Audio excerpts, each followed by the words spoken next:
So here we have some early war Peter Pig German models from World War One, and I'm just going to show you very quickly the technique I'm using to paint them very rapidly. So I'm talking very rapidly at the same time to hopefully show you how quick it is by doing it very quickly. Anyway, here we go.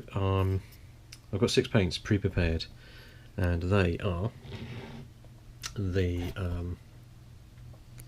where it is, Field Grey. It's World War II, but I'm using it for World War One from Vallejo. There's the Flesh Light from Life Colour. Mouldy Ochre, which is like a highlight I'm going to do on the gun barrel, and Gun Corpse Brown. In addition to that, I have a silver, which I'm just using Rune Fang Steel. So it's kind of experimental, but this is how it's going so far. And I have decanted those into here. I've got some water in this bit area, some of the Sand Grey, Gun Corpse Brown, the Field Grey, which is slightly green, the Flesh Tone, and the Mouldy Ochre. And I will show you what I mean by rapidly painting. So I have the various stages here. This is pre having any paint on it, obviously. After I do this, I will airbrush them black, and then I airbrush them with a lighter grey on top. And finally, I use a kind of egg green, pale egg green on the very top areas, which you can see here. And by not going onto the shaded areas, by facing the airbrush down onto the top and from the sides slightly, you get the sort of highlight is pre-shaded on. The idea being that you don't then have to do much in the way of painting. Really, it's just for doing huge amounts. I've got hundreds of these to paint, so when doing that amount of painting, I want some quick method to get it done. So without further ado, I shall just use this one with the 2 models, which is a kind of an officer element, and take the others off. Make some room. So here we have the model itself. I'm using a Tamiya Modeling Pro brush, which is a 0 size, and it'll go with water on it. It'll go into quite a neat point, really. There you go, with water on. You can see it's quite fine. Then obviously I need to show you how I'm going to thin this paint, because it needs to be relatively thin without actually being too wishy-washy. You need some colour in it. So there's my water, and it's not really mixed very well actually. That's the Field Grey. And if I get some water, just put it up around the edge, you can see it could just be, it could form a drop almost, but it's quite thin. And perhaps if I put it onto some tissue there, you can see it coming out. A little bit more water along the edge there. So essentially I don't want to obscure, there you go, as it goes on quite thinly, I don't want to obscure the pre-shading that's been done on there. And I shall have a go now. I'm doing this quickly. If I put the camera back down, here we go. Hopefully that's in focus for you. Some of that thinned down green, and you can see as it goes on, it's almost sort of going on as a wash-ish.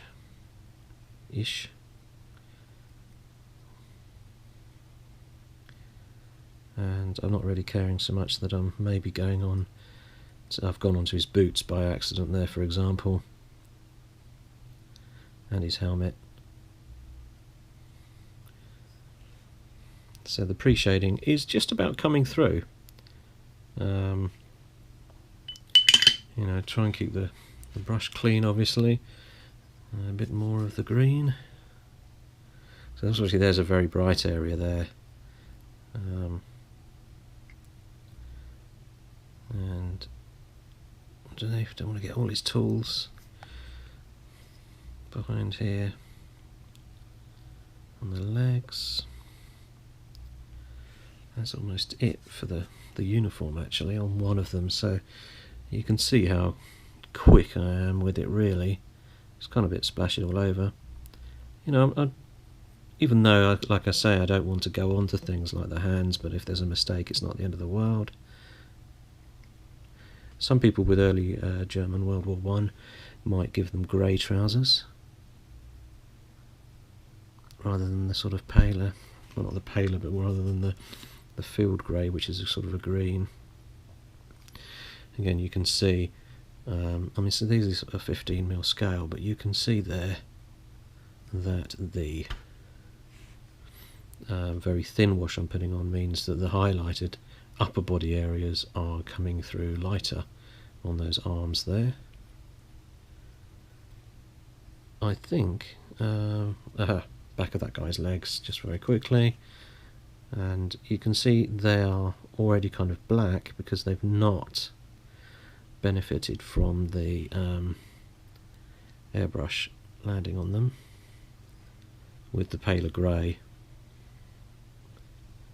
So yeah, I also wouldn't bother going underneath, really. Like, I mean, look, you could probably just about see up underneath here, it's black underneath that arm, and I wouldn't bother painting it. Don't waste your time. And then also, it's very difficult to see, but potentially in between here it's black as well. I'm not going to go over that, just leave it as it is. So that's the uniform sort of painted on both of them very rapidly, and again you can see that shading lighter on the top, darker on the legs, because it's coming through from the airbrush underneath. Sorry about that noise. So, right, a bit more water into some paint here, which is the sort of next sort of largest amount, really, which is the, oops, that one there, that was a mistake. You don't really want to go, you don't want to put it on too much like a wash, because you don't want it going and really getting into all of the dark nooks and crannies like a wash would. So, because you have then a danger of losing your dark edges to any boundaries you've got on there. And I'm going to do his helmet in this same, I think this is getting in the picture, I'm trying.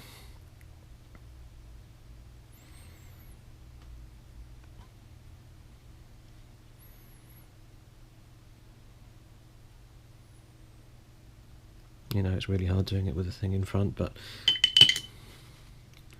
keep the brush moist, keep the paint running relatively thinly.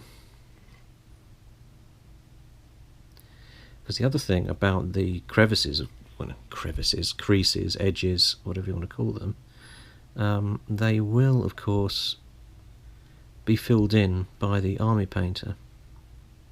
So if you've got little bits down the back, you think, oh, maybe I should have got in there. Don't worry.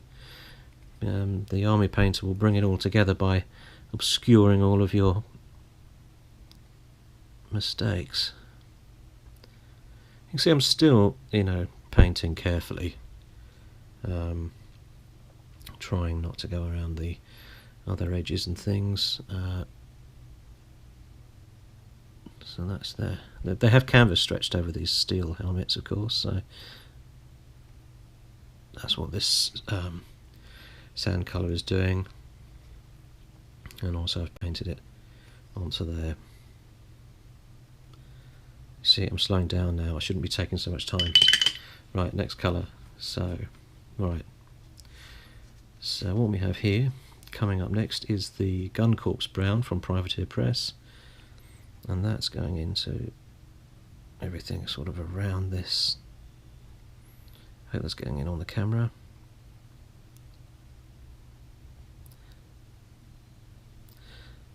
Do the bottle in that colour. And they have a sort of a leather kit backpack thing going on, including the bottle would be leather as well in there.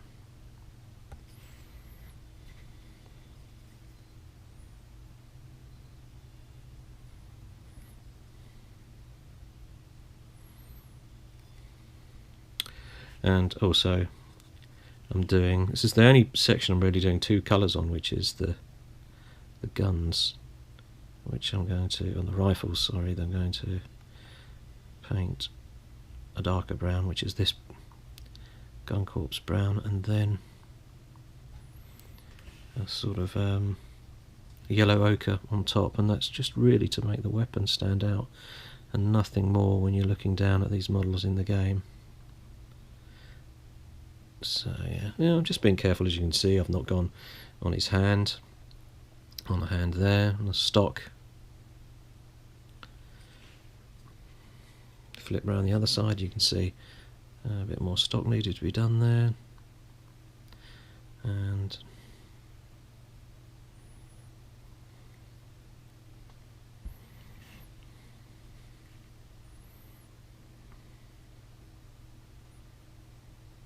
you see underneath there again it's black. The uniform area I haven't painted that green. Oops, I did get a little bit of brown on it, but again it's not required because it's the dark shadow underneath the arm. You only want to show the upper areas. Well, there's another bit of brown that needed there, and on that bottle. And they have some neat packs. This is where you don't need to worry so much about the super thin nature of the paint, because it doesn't matter if you're obscuring a bit of the pre-shading highlight that's going on there. You can see it has had some pre-shade fallen on it from the airbrush, but that's it. And they'd also had, as I understand, straps that are brown. So again, that's quite detailed work, isn't it? You don't want to do that with a really thin... Yeah, you don't want to do that with a really thin down paint. So just be careful with your paint thinning, because if you went on those bits that were the buckles and straps with really thin paint, it'll just go all over the shop. And of course the boots. And again, just trying to keep colours down to a minimum. I've just done, obviously, there the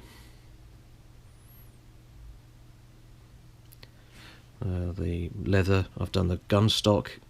There's a hair on there, that's annoying me. I've done the gun stock, and I've done the leather belts and bits and pieces. And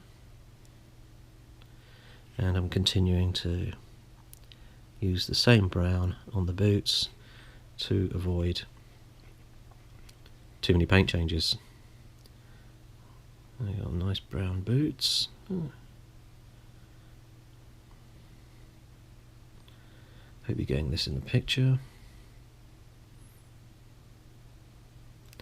And of course the other thing is, without too many paint changes, you're going on with the brown boots, and you might suddenly go, oh, well, actually I've sort of missed a bit of equipment or something on the back at the same time.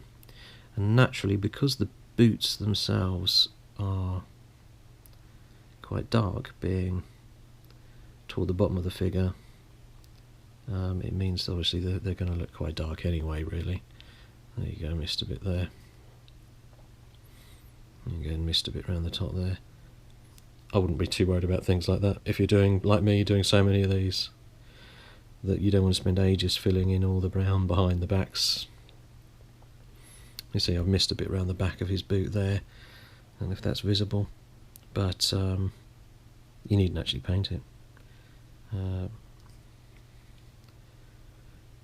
Right, guns done, boots, buckles, everything else, hats, helmets. Now, well, since I've got it here already, and it's right in front of me, I'm going to do the flesh light. And again, my brush is a bit heavily laden, but I've thinned it down quite a bit, and I'm not worried about going into all the... I'm not going to leave dark shades inside the hands. The Army Painter dark soft shade will bring that out. And again, over here, this is harder to get in the camera because of the position. Both hands.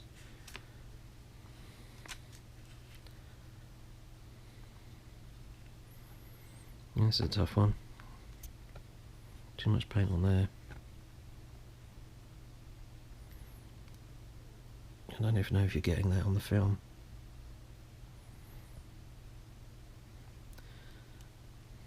And there's a tiny amount of face there.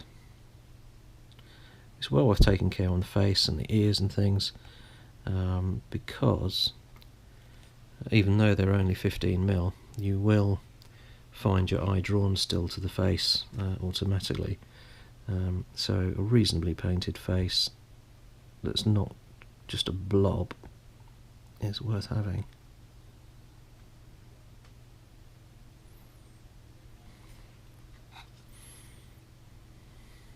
You can see the traditional Peter Pig style of face, which tends to look like a sort of cocktail stick has been pushed into the mouth, which is I like. Ironically, even though it's not as detailed as some people are doing these days. So there's another bit of hand I've missed there. I'll just paint that in. Maybe that wasn't hand.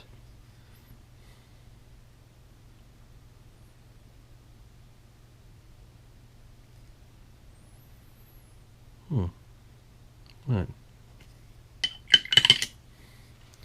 Again, hopefully you can see some of the lighter down airbrushing has picked up on these little areas here and on the top of the arms.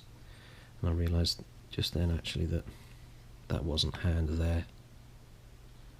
Just cover it up, it's just the end of his sleeve. And a little bit of extra brown on the top of the weapon.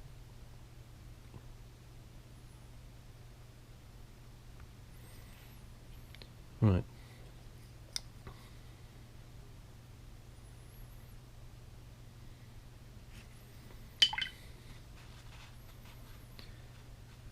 So, what's left? Well, it's the silvery bits.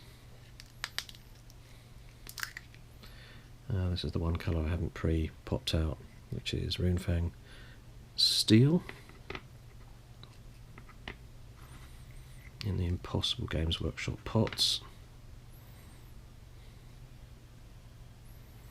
So with this, it's a case of sort of picking out along the top of the weapon there, really. That, in fact, the Peter Pig, they have actually put the little bolt from the bolt action rifle there. So there's nothing wrong with taking a bit of time to pick that out. And a couple of the sections on the gun. Do that on the other one.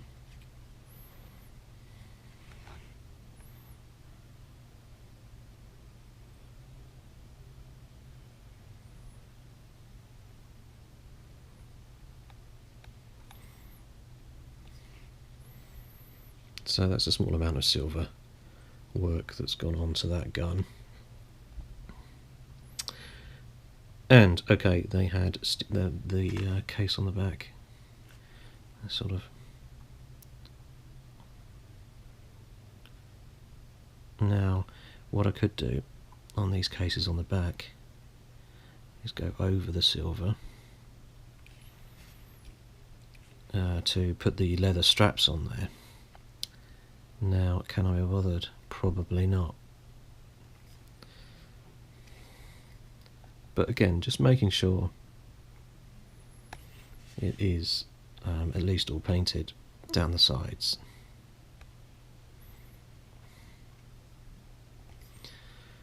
Again, underneath doesn't matter, but both sides painted in silver. And then, you know, if you feel like it, the top of their canteen. Can't quite get into that one, but yeah, he's got a silver top of his canteen. And then the shovel I'd probably do. And I'm not 100% sure this is a spade. But I'm doing it like one.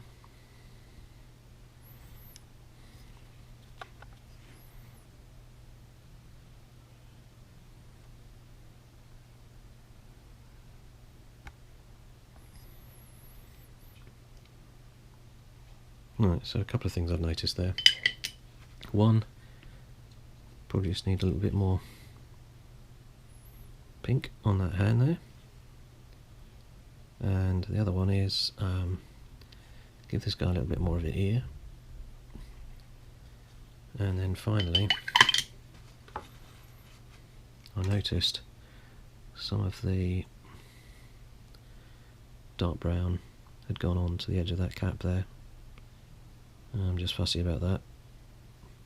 Now this is the only, at the moment, in this experimental stage of getting this process down, the only highlight I do is this yellow ochre, which is called mouldy ochre from Privateer Press, but by just picking out a couple of bits on the weapon, it will sort of bring them to life a little bit. Doesn't need much, but looking at the various references for the Germans, they had quite a tan sort of colour to their woodstock, which looked almost a sort of yellowy colour. So again, not the end of the world that this is looking a bit rough with this yellow ochre, but when the army painter goes on, it should bring it out quite nicely.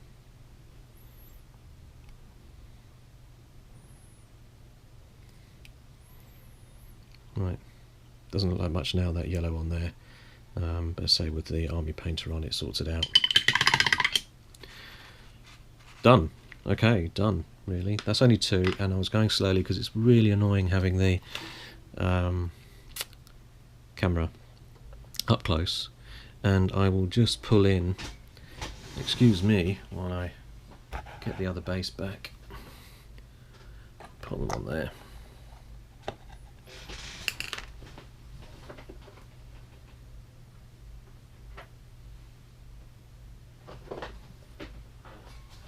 So you can just see the sort of finished articles and the not so finished articles. So these guys, I went a bit heavy actually with the yellow ochre on this one, and I haven't probably put enough silver on the top of it, but he's looking fine, I think, in terms of how they look. They've had the quick shade added, so in the soft tone colour, Army Painter, so that's gone on, and it gave them a very hard coating. You have to leave it overnight, and the wash goes into all the nooks and crannies. Now these guys, who are my Belgian, some of my Belgian forces anyway, they're a bicycle crew, and they have been completed, and the base has been done with a couple of tufts. And you can see again the wash has gone quite nicely into the back of the pack and the various other little accessories. And it took quite a long time with these ones actually to put a sort of leather around the spades and kit that they've got. But again, they've not had any additional washing on. I mean, they've not had any extra details. In fact, I can see I've missed a hand there and various other things. But when you're doing something of this size, it's not the end of the world that you miss a couple of details when you've got a full army. So there you go, a couple that are in progress, very simple. But already the fact that you've got a slight pre-shading means that you've got a lighter area on the top. And then after the washing, and they've actually had a dull coat added as well. I just used this matte varnish because it was to hand, but I will actually spray with dull coat, with Tester's dull coat, when I finish the whole set. So there we go.